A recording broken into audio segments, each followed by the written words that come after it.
ఈ మధ్య భార్యాభర్తల మధ్య వివాహ బంధానికి అర్థం లేకుండా పోతోంది.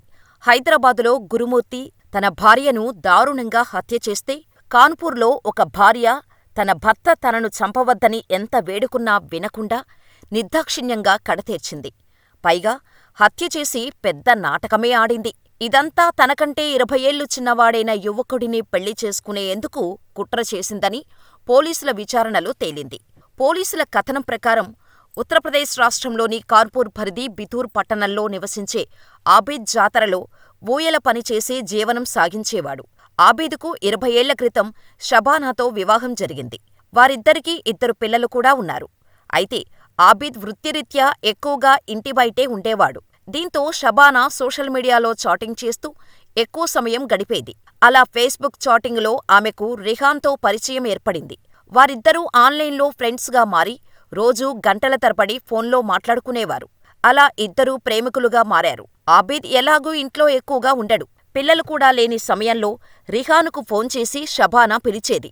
అలా ఇద్దరి మధ్య ప్రేమ కాస్త అక్రమ సంబంధంగా మారింది. కాని షబానా అంతటితో తృప్తి చెందలేదు. తనకంటే 20 ఏళ్లు చిన్నవాడైన రిహాన్ను పెళ్లి చేసుకోవాలని నిర్ణయించుకుంది.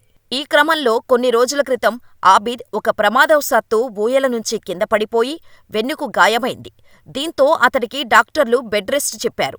దీంతో షబానా ఇంటికి రిహాన్ రావటానికి అడ్డంకిగా మారింది. ఇక ప్రేమికులిద్దరూ దూరంగా ఉండలేక తమ బంధానికి అడ్డంగా ఉన్న ఆబిద్ను అంతం చెయ్యాలని డిసెంబర్లోనే ప్లాన్ వేశారు.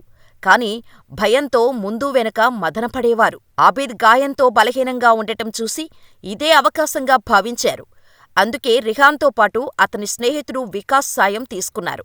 ఆర్థిక కష్టాల్లో ఉన్న వికాస్ ఆబిద్ను హత్య చేసేందుకు రిహాన్ షబానాల వద్ద డబ్బులు తీసుకున్నాడు. చివరిగా జనవరి 17, 2025న అర్ధరాత్రి అందరూ నిద్రపోయిన సమయంలో రిహాన్ వికాస్ని షబానా ఫోన్ చేసి ఇంటికి పిలిచింది.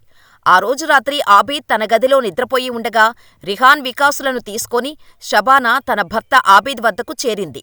ముందుగా ఆబిద్ ఛాతీ భాగంపై షబానా కూర్చొని అతని చేతులు ఆడకుండా గట్టిగా పట్టుకుంది. ఆమె వెనుక రిహాన్ ఆబిద్ కాళ్ళు గట్టిగా పట్టుకున్నాడు. చివరగా వికాస్ అక్కడ చేరి ఆబిద్ గొంతుని 30 నిమిషాల పాటు గట్టిగా నులిమాడు. ఈ క్రమంలో ఆబిద్ తనను చంపవద్దని షబానాను ఎంతో బతిమాలాడు. అయినా షబానా అతడి మాటలు వినలేదు. చివరికి నిస్సహాయ స్థితిలో ఆబిద్ మరణించాడు. ఆబిద్ చనిపోయాడని ధృవీకరించుకున్నాక రిహాన్, వికాస్ అక్కడి నుంచి చడీచప్పుడి చేయకుండా పారిపోయారు. కాని షబానా ప్లాన్ అంతటితో ముగియలేదు. తన భర్త మృతదేహం ప్యాంటులో 8 వయాగ్రా మాత్రలు, కండోములు పెట్టింది. ఇదంతా పక్కగదిలో తన పిల్లలు నిద్రపోతుండగానే చేసింది. ఉదయం లేవగానే ఏమీ తెలియనట్టు తన భర్త గదిలోకి వెళ్లి భోరున ఏడ్చింది. తన భర్త అపస్మారక స్థితిలో ఉన్నాడని పొరుగింటివారిని తన తమ్ముడు సలీంకు ఫోన్ చేసింది. షబానా తమ్ముడు సలీం అక్కడకు చేరుకొని చూడగా ఆబిద్ చనిపోయాడు. కాని ఆబిద్ గొంతుపై గట్టిగా నులిమినట్టు కొన్ని గుర్తులు కనిపించాయి. దీంతో సలీం అనుమానంతో పోలీసులకు ఫోన్ చేశాడు. షబానా మాత్రం చడీచప్పుడు లేకుండా ఆబిద్ అంత్యక్రియలు చేయాలని భావించింది. పోలీసులు ఆబిద్ శవం చూశాక సలీం వారితో తనకు కలిగిన అనుమానాన్ని చెప్పాడు. పైగా తన సోదరి షబానాకు రిహాన్ అనే కుర్రాడితో సంబంధం ఉన్నట్టు కూడా చెప్పేశాడు. దీంతో పోలీసులు ఆబిద్ శవాన్ని పోస్టుమార్టం కోసం తరలించి షబానాని అదుపులోకి తీసుకున్నారు.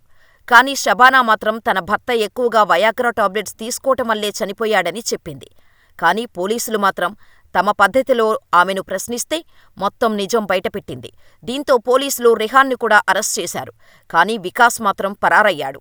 3 రోజుల పాటు పోలీసులు వికాస్ కోసం గాలించి పట్టుకున్నారు.